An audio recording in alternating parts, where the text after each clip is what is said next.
Forest of Imagination is about collaboration. It's about the creative spirit of Bath. And we're here as landscape architects as part of an amazing team working with artists, working with school children, working with creative students to make something really interesting. How do we turn something that's waste or deemed to be sort of finished into something that's really beautiful? So Edwina Bridge-Mern, Michael Brennan-Wood, Alison Harper, they're all making things that are really very beautiful out of sort of found materials. So we were trying to think of what's the natural equivalent of that. How can we, as landscape architects, respond in that sort of way? And because we've been working a lot in Asia, we sort of took a reference from some of the natural phenomena that we found out there, and particularly the bowerbirds. There's some images here of some of the bowerbird nests. Now, what's remarkable about these, they look like art installations, but in fact, they're all just beautiful nests made by these amazing series of birds using found materials as the key attraction. Another layer that came into it as well was the idea of working with children and the children's response to forest. You know, it's almost sort of primal. We all have this sort of inbuilt sort of programming to respond to a sort of a wilder environment, a sort of a spookier environment. And kids just absolutely love this. And working with them in terms about how do we think of ourselves as a tree. What sort of tree are we? What would we attract? They were all sort of stories that started to weave into what we were looking at. Some of these images here are some of the drawings by the school kids at Bathwick St Mary. Amazing sort of series of ideas. We're very much excited about the idea of making some really extraordinary, beautiful timber structures that are sort of more animal architecture than sophisticated, you know, sort of human engineering. So that's where some of these sort of bowerbird images come in. But also working with Charley Brentnall, who's a local sort of specialist in sort of timber making. We're hoping to make something really quite unusual. The Sign Hill campus gave us a great opportunity because right at the heart of it is this beautiful glade surrounded by big mature trees. So we had an instant forest. And for us it was really then, what do we do to sort of ramp up the experience?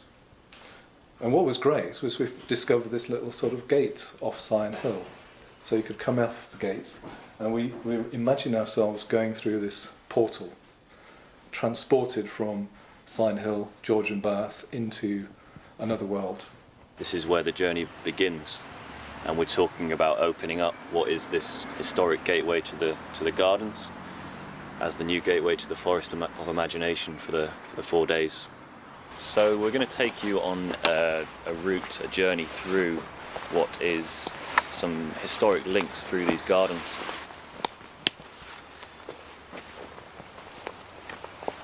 The project's going to play on those ideas and of kind of movement through different types of feelings and emotions. This is a key moment where we've come on this kind of trail through quite a dark kind of woodland tunnel, and we turn and we enter this space which is to be the central space in this project, and so this is the glade.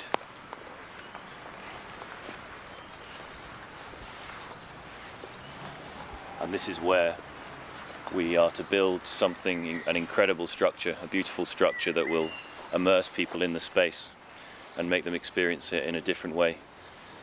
So they can, you know, they begin to use their imaginations, and it will be a moment of intrigue and excitement.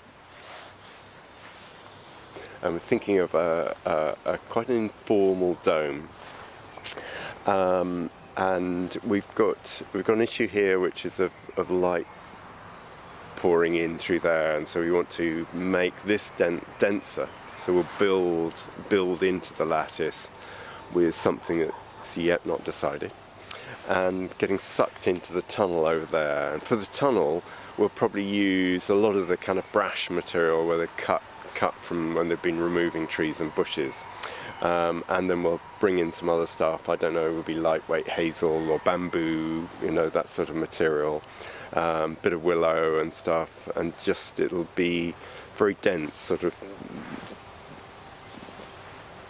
matted together, really, in a way. And then using a fence post rammer, so we're using manual fencing techniques to drive some stakes down into the ground, which then over the top of that the dome then is formed. In complete contrast, we've got this very jewel-like, sparkly, chromed,